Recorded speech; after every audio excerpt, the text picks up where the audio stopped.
Alors, on vit une période, on en a déjà parlé, une période de l'été qui est aussi assez... Enfin, on a eu vraiment du soleil et du beau temps. C'était incroyable. Et en fait, aujourd'hui, je vais apporter le dernier message avant la reprise. Alors, on parle déjà de la reprise, mais on a l'été entre deux. Ce dernier message est en cherchant le cœur de Dieu pour aujourd'hui. J'ai vraiment eu la ferme conviction en fait que Dieu voulait connecter avec plusieurs, avec tous qui êtes là, mais d'une manière particulière durant ce temps de juillet et d'août. Quelque chose comme un temps à part que Dieu vous donne et que Dieu nous donne. Parce que c'est vrai qu'on a tous, franchement tous envie de lever le pied. On a tous envie de dire maintenant on s'arrête quoi. On s'arrête. Alors je dirais dans tous les domaines, oui, on a le droit de s'arrêter. Au niveau de job, au niveau de nos occupations, la pression descend, il y a peut-être moins de rendez-vous. Par contre, avec Dieu, vous restez au taquet. Il faut rester au taquet. Et en fait, on reste au taquet, mais on reste dans une position de repos, dans une position vraiment de paix, où en fait, c'est comme si Dieu, comme si tout était enlevé. En fait, le brouhaha, l'effervescence, les bouchons dans la rue, tous les problèmes qu'on peut avoir, comme si tout d'un coup, tout était tamisé et en fait, ressort ta relation avec Dieu, ce que Dieu veut te dire, comment est-ce qu'il veut te parler. Et c'est pour ça que j'ai choisi ce thème. Alors, ce thème, voilà, 15 idées pour se connecter à Dieu au quotidien. Mais dans ma pensée, 15, c'est un chiffre qui est juste le début de quelque chose. Ce n'est pas du tout une finalité, on ne va pas devoir choisir dans ces manières de faire, mais c'est vraiment, Dieu est l'initiateur de ces idées, il est l'initiateur de la relation qu'il désire avec toi. Comme il est le créateur de toutes choses, un créateur, c'est impossible de le limiter. Donc en fait, on commence avec 15, mais en fait, il y en a beaucoup plus, beaucoup plus. Mais je dirais qu'il n'y a pas de méthode. Il n'y a pas de méthode parce que l'autoroute qui mène à ça, c'est vraiment cette connexion de cœur qui ouvre à la relation et au miraculeux.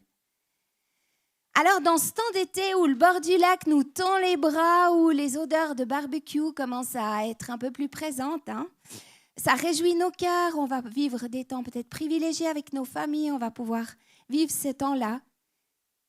Moi, je dirais que Dieu aime particulièrement quand on arrête de faire pour tout simplement être. Donc, c'est la saison propice, c'est maintenant. C'est maintenant qu'on va décoller pour connecter notre cœur avec Dieu d'une nouvelle manière. Une chose est sûre, la connexion du côté de Dieu, elle est toujours active. Jamais elle s'arrête, contrairement à la nôtre. Elle est toujours active. Il est dit dans Job que Dieu parle tantôt d'une manière, tantôt d'une autre, mais l'on n'y prend pas garde. Donc, des fois, c'est un peu de notre côté. C'est plutôt de notre côté qu'il faut faire quelque chose. Est-ce que notre cœur et notre esprit sont activés et prêts à recevoir le clin d'œil de Dieu? Le clin d'œil de Dieu. Alors, je crois que je vais faire un truc. Je ne fais pas souvent, mais je vais vous demander de vous lever. Avant que je continue.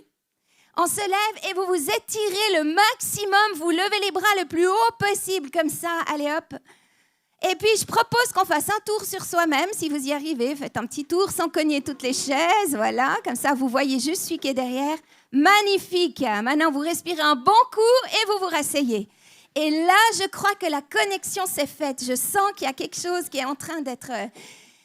Ouais, ça vient. Alors, il y a une chose, c'est que oui, tous les jours, c'est vraiment important d'apprendre à connaître Dieu, de lire la parole qu'il nous a donnée, parce que la Bible, c'est une nécessité. Franchement, moi, je ne peux plus vivre si je n'ai pas ça. C'est plus possible. C'est la lettre d'amour d'un Dieu incroyable qui s'est abaissé jusqu'à nous pour marcher avec nous, pour se mettre à notre niveau. Et cette parole, elle est vivante, elle est actuelle, elle vient nous rejoindre dans notre quotidien. Elle n'est pas dépassée, pas du tout. Alors, vraiment pas. Elle est vraiment parfaite pour ce qu'on vit. Et Jésus dit, c'est moi qui suis le pain de la vie. Celui qui vient à moi n'aura jamais faim et celui qui croit en moi n'aura jamais soif. Ça, c'est la vérité, c'est la base.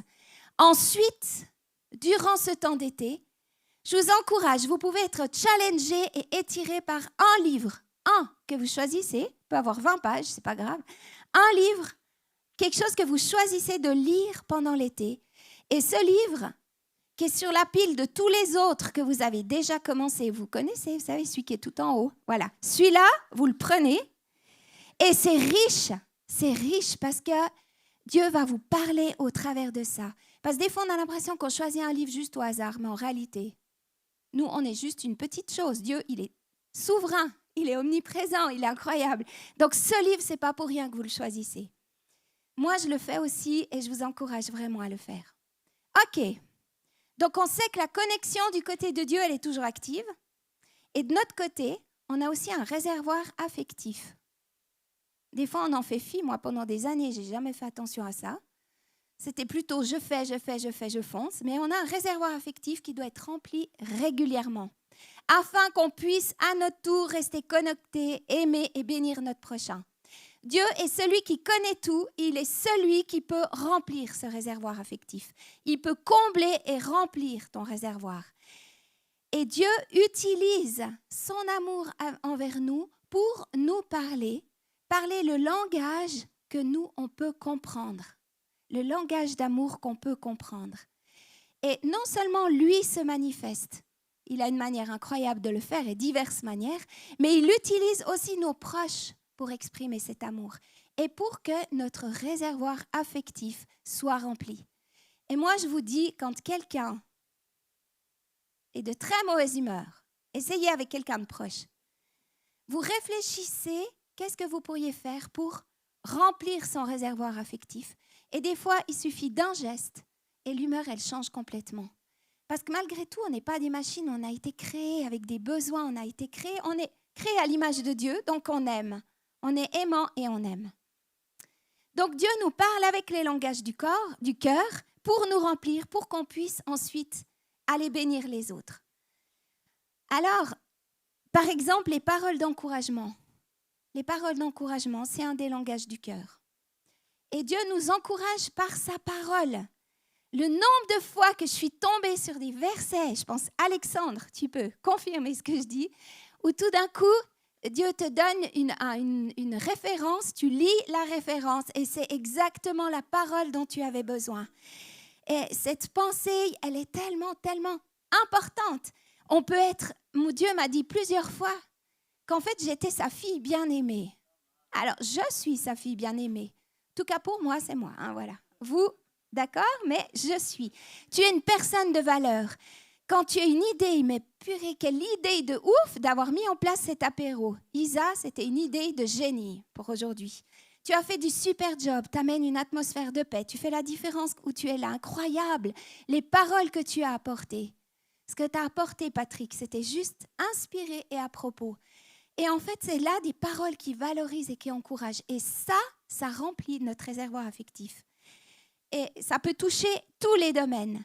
Et pour celui qui est sensible aux paroles, qui encourage, c'est comme si tu mettais de l'eau sur une terre desséchée. Ça part tout de suite, c'est hyper important. C'est ce qui va faire pousser. Un langage du cœur dont Dieu nous parle, c'est les temps de qualité. Et lui, il est toujours disponible. Pas forcément comme nous, mais lui, il est toujours disponible. Il est prêt à passer énormément de temps avec nous. Tout le temps qu'on peut lui donner, qu'on veut lui donner. Une attention sans partage. C'est pas quelqu'un qui va d'un coup, hop, il reçoit un message, il va vite regarder ce qui se passe. On a l'œil qui guigne pour voir ce qui arrive. Il a une attention non-stop. Il écoute, il vit avec nous, il est avec nous. C'est également au travers d'un ami, passer du temps à bavarder ensemble, faire une marche, refaire le monde. Porter son intérêt sur la personne et non sur autre chose. En fait, c'est le temps passé ensemble. Et ce langage, c'est un signal d'amour fort. Dieu aime faire des cadeaux. Il aime faire des cadeaux. Il raffole de ça. Il n'y a qu'à se rappeler comment il a imaginé le jardin d'Éden. Quand il a préparé tout ce qu'il a fait, tout ce qu'il a mis en place pour Adam et Ève, c'était incroyable jusque dans les détails. Il a voulu les gâter, il a voulu les bénir, il a voulu les encourager, il a voulu leur donner tout ce dont ils avaient besoin. Et quand tu reçois un cadeau, ça veut dire, regarde, il y a quelqu'un qui a pensé à moi. Et en fait, moi, j'ai une habitude que je fais depuis quelques années, c'est qu'à chaque anniversaire, mon anniversaire, chaque Noël, je commence à discuter avec Dieu. Et puis, je lui dis, écoute, papa, moi, je suis ouverte à recevoir un cadeau. Qu'est-ce que tu voudrais me donner?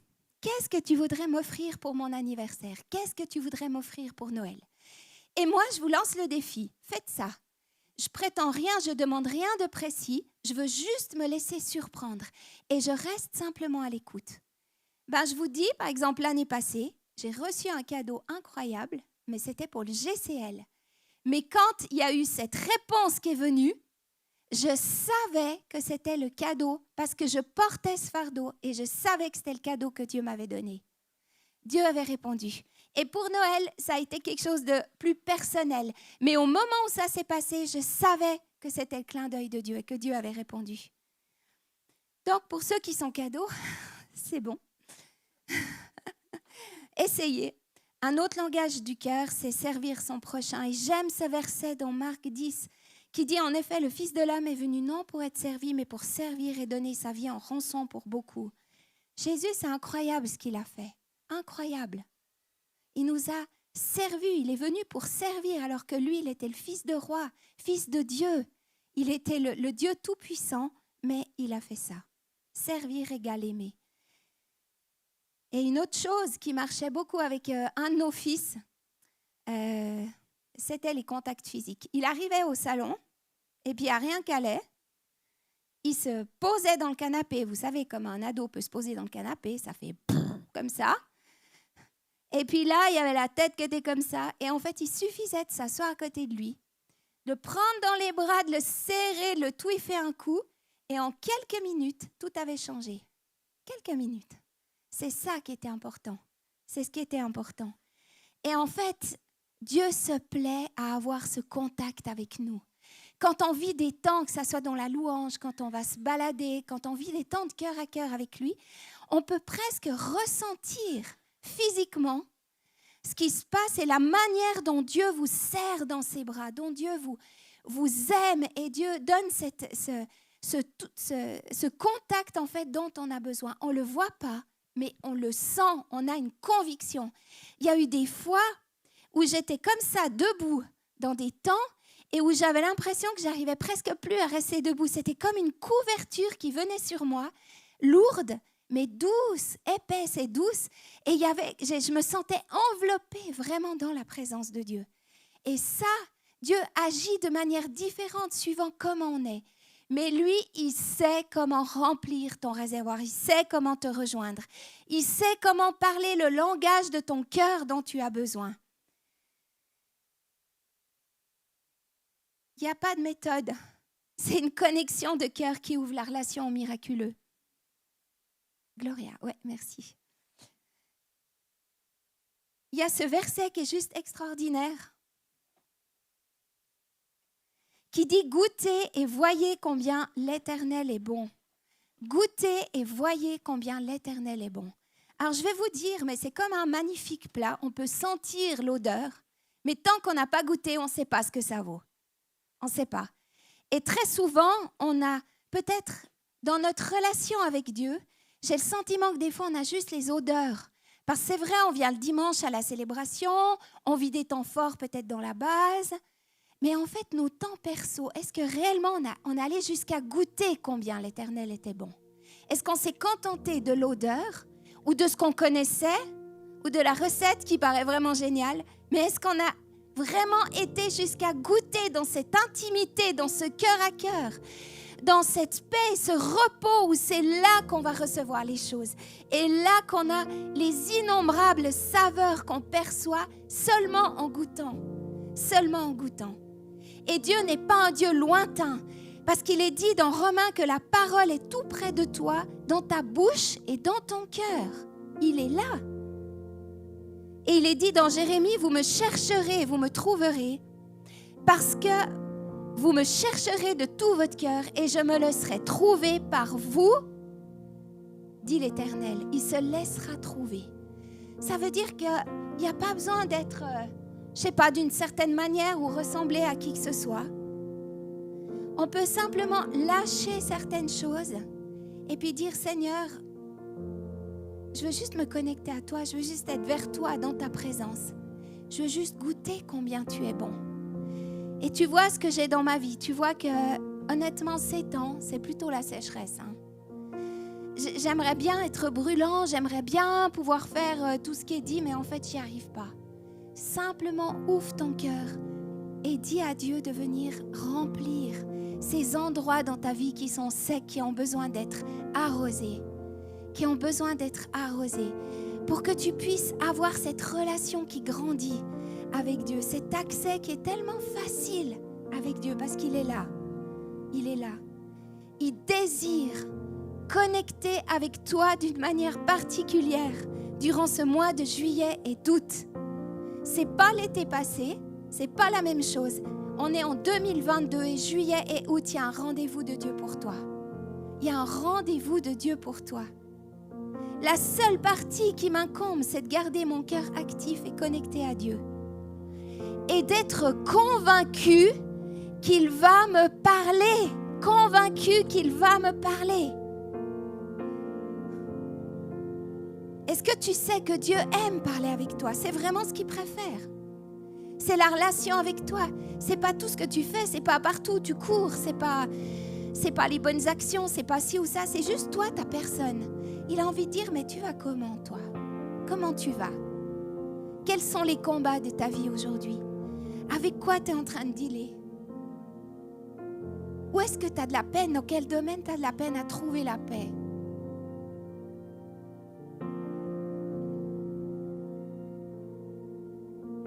Et Dieu peut parler lui-même, passer au travers d'une autre personne ou utiliser la nature ou les circonstances pour parler à ton cœur.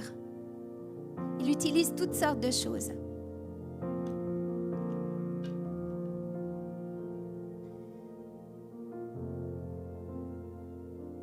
J'avais envie de vous partager une quinzaine d'idées, on va dire, justement parce qu'il faut quand même que je parle du thème de mon message, n'est-ce pas? Cette quinzaine d'idées, mais en fait c'est des idées, mais c'est la quinzaine des 100 000 que vous pourriez avoir. Et en fait, ce qui m'intéresserait, c'est qu'une fois que je vous ai partagé ça, après l'été, vous puissiez venir vers moi et me dire, moi j'ai eu d'autres choses, j'ai eu ça, j'ai eu ça, j'ai eu ça. C'était tellement important. Tellement bien. Alors, le matin quand tu te réveilles, quelle est la première pensée qui habite ton cœur? Ça, c'est la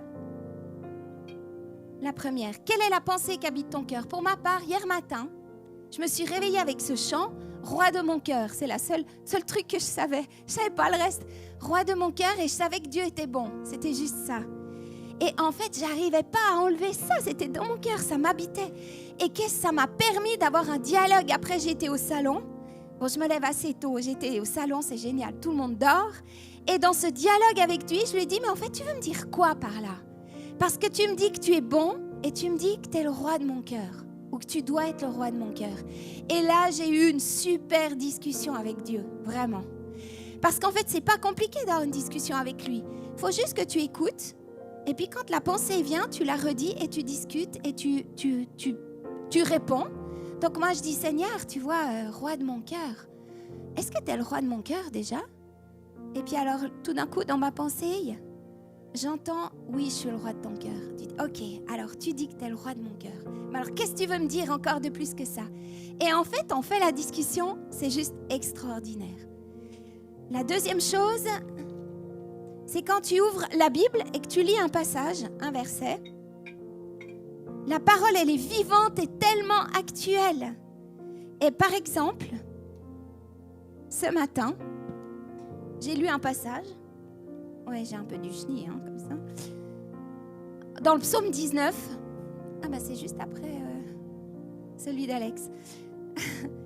La loi de l'Éternel est parfaite, elle donne du réconfort. Le témoignage de l'Éternel est vrai. Il rend sage celui qui manque d'expérience. C'est magnifique ça, c'est tout à fait pour moi. Les décrets de l'Éternel sont droits, ils réjouissent le cœur. Les commandements de l'Éternel sont clairs, ils éclairent la vue. La crainte de l'Éternel est pure, elle subsiste pour toujours. Les jugements de l'Éternel sont vrais, ils sont tous justes. Ils sont plus précieux que l'or, que beaucoup d'or fin. Ils sont plus doux que le miel, même le miel qui coule des rayons. Ton serviteur aussi est éclairé par eux. Pour celui qui les respecte, La récompense est grande. Waouh, mais moi je prends tout. Je prends tout ça, plus tout le reste du psaume en plus. Donc voilà, c'est juste incroyable. Quand tu cours et que tu fais du sport, je fais la maline parce que moi ça fait 2 mois que j'ai recommencé, ça fait 30 ans que je courais plus, voilà. Donc, sinon, je fais pas du tout la fière. En fait, je me mets de la louange dans les oreilles et je répète certaines paroles qui élèvent Dieu. Et l'autre jour, quand j'ai été courir hier, j'écoutais Glorious. J'aime Glorious, il a des paroles très très claires. Et il disait, je suis dans la joie, une joie immense, je suis dans l'allégresse car mon Dieu m'a libérée. Mais moi, ça me faisait courir 2 fois plus vite, un truc pareil. Parce que c'est tellement vrai. Et en fait, c'est ça, cette connexion. Tu discutes avec ton Dieu, quoi que tu fasses. Une balade en montagne, dans la forêt. Ou alors sur la plage, ou au bord du lac. Tu es là. Et puis tu remplis tes yeux de la création, tu te dis c'est incroyable. Il y a aussi des choses que tu peux trouver dans la nature. Moi j'ai trouvé des cailloux ou alors des coquillages particuliers. Puis ça marquait par exemple une parole que Dieu m'avait dite. Et chaque fois que je regarde ce coquillage, je sais que Dieu m'a dit ça. Ça c'est juste incroyable comme discussion. Puis c'est pas compliqué en plus. Donc juste méditer par exemple sur les cailloux au bord du lac. C'est magnifique ça. Laisse ton esprit se connecter. Regarde autour de toi et Dieu te parle. Lorsque tu ouvres ton chez-toi, une soirée balcon, c'est magnifique ça. Tu organises un barbecue, tu invites des amis et là vous partagez, tu partages avec eux, tu les bénis et tu seras béni en retour. C'est connecté avec Dieu. Sois reconnaissant pour tout ce que tu as. Remercie Dieu pour le logement, pour toutes les belles choses et petites choses que tu as. Regarde les petits commencements. Sois reconnaissant. De dire juste merci parce que je me tiens sur mes 2 jambes. Parce que ce n'est pas évident pour tout le monde. Juste merci parce que j'ai un toit où je peux me loger. Parce que j'ai assez à manger. Juste être reconnaissant. Aime et invite des personnes que Dieu met sur ton cœur. Ça ne sera pas forcément des gens que tu connais. Des gens qui sont populaires. Mais c'est ceux-là que Dieu te demande de connecter avec. Invite-les. Invite-les. Et moi, je te dis que tu serais étonné qu'il n'y ait pas quelques anges qui viennent avec cette personne. Parce que ces personnes qui sont là, en fait, Dieu avait un cœur particulier pour elles. Alors, ouvrons notre cœur pour les autres. Connexion directe. Rendre un service comme suspendre des lampes, déplacer un meuble. Bénis la personne. En même temps, tu vas l'aider à déménager ou à installer un tableau. Et puis, tu lui donnes une parole prophétique. Tu réfléchis, tu dis, attends Seigneur, qu'est-ce que tu veux dire à cette personne? Waouh, incroyable. Quand tu marches en ville, prie pour les commerçants, les habitants dans les rues que tu traverses. Tu vois quelqu'un qui est sur qui boit un café. Tout d'un coup, tu as une pensée de Dieu qui te dit, va lui dire ça. Arrête-toi, il va lui dire. Non, mais on est toujours connectés. Mais comment on fait pour pas être connecté avec Dieu? C'est pas possible. Demande à Dieu de te parler au travers d'un rêve. Avec l'interprétation, c'est pas mal ça. Arrête-toi dans la journée. Tout d'un coup, tu t'arrêtes et tu poses cette question à Dieu. Qu'est-ce que tu penses de moi aujourd'hui? Moi, je le fais. Parce que j'ai quand même dû beaucoup dealer avec le fait d'avoir confiance en moi, de savoir que j'étais à la bonne place, au bon endroit. Donc, en fait, j'ai pris cette habitude. Je m'arrête tout d'un coup dans la journée et puis je dis, Seigneur, tu penses quoi de moi? Ah ben là, je fais bien de lui poser la question. Parce qu'alors, ce qu'il me dit, c'est juste incroyable. Vraiment. Quand tu roules dans ta voiture, tu pries, tu intercèdes pour ta famille, tu parles prophétiquement sur leur vie, sur les personnes que Dieu met à cœur. Le livre que tu lis, le livre que tu lis, écris ce que tu comprends, les révélations. Tu vas pouvoir les partager à d'autres. Tu vas pouvoir les partager à d'autres. Dieu va t'envoyer des personnes qui auront justement besoin de ce que tu as lu. Comme aujourd'hui, j'ai reçu un livre d'Adèle. Et en fait, c'est un livre qu'elle a lu et elle s'est dit, ah, Claire-Lise, il faut qu'elle le lise. Incroyable, parce qu'elle l'a lu. Ben, vous faites la même chose. Moi, je vais le lire, puis après, je vous l'achèterai. C'est exactement ça. N'oublie pas que Dieu est l'initiateur de ses idées comme il est le créateur de toutes choses. Bon, il me reste un caillou. Je ne sais pas si j'en ai mis 15. Vous pourriez le remplir avec le reste, mais ça peut être prendre un temps chez toi. Tu mets de la louange à coin. Tu fermes les fenêtres. Et puis tu chantes vraiment et tu proclames les choses et tu proclames prophétiquement sur ta vie. Il faut prophétiser sur ta vie. Dieu te demande. Et plus tu le fais, plus j'ai l'impression que c'est le robinet qui s'ouvre et après il ne peut plus s'arrêter. Ça, c'est la connexion à Dieu. C'est cette connexion. Et tu vas vivre des guérisons profondes. Tu vas, au travers des larmes, au travers de ce que Dieu va faire avec toi, recevoir des révélations, des convictions peut-être sur un pardon à demander à quelqu'un ou un pardon à accorder. Et il y aura une huile de joie qui va commencer à couler dans ta vie. Une huile de joie qui va couler dans ta vie. Et moi, j'aimerais vraiment t'encourager. Parce que tu as ce rendez-vous avec Dieu durant juillet et août. Et ça, c'est une parole solennelle pour toi. Que vous soyez là ou que vous regardiez à distance, c'est une parole qui est importante pour tous ceux qui écouteront ce message. Vous avez un rendez-vous. Dieu te demande de te connecter d'une manière dont tu ne l'as jamais fait. De toutes les manières que je vous ai présentées, plus toutes les autres, parce que vous en aurez d'autres aussi. Bien et même mieux que celle-là. Mais gardez cette connexion avec Dieu. Dieu est là, proche de vous. J'aimerais simplement prier avec vous. Je vous demanderai de vous lever.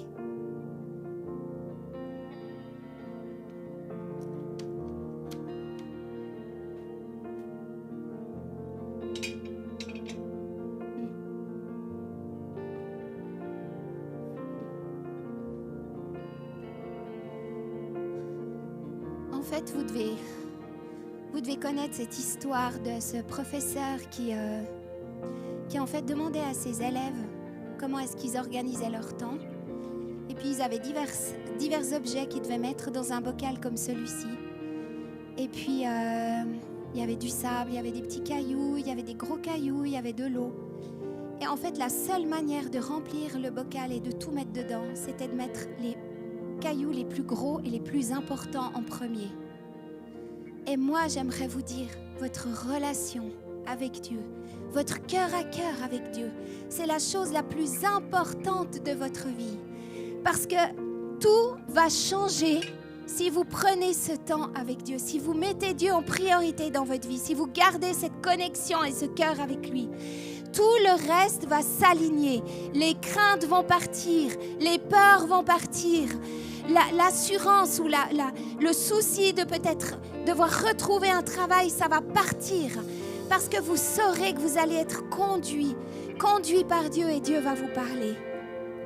Moi, je prie pour une révélation fraîche, mais une révélation fraîche vraiment durant cet été dans la vie de chaque personne qui est là et qui nous écoute. Un renouvellement et un rafraîchissement profond et puissant. Moi, je proclame et j'ouvre vraiment. Je place ce dépôt de temps de cœur à cœur avec Dieu au quotidien. Quelque chose de nouveau, de simple et d'authentique. Pas du rituel, pas de l'habitude, mais quelque chose de frais et de nouveau. Quelque chose de frais et de nouveau.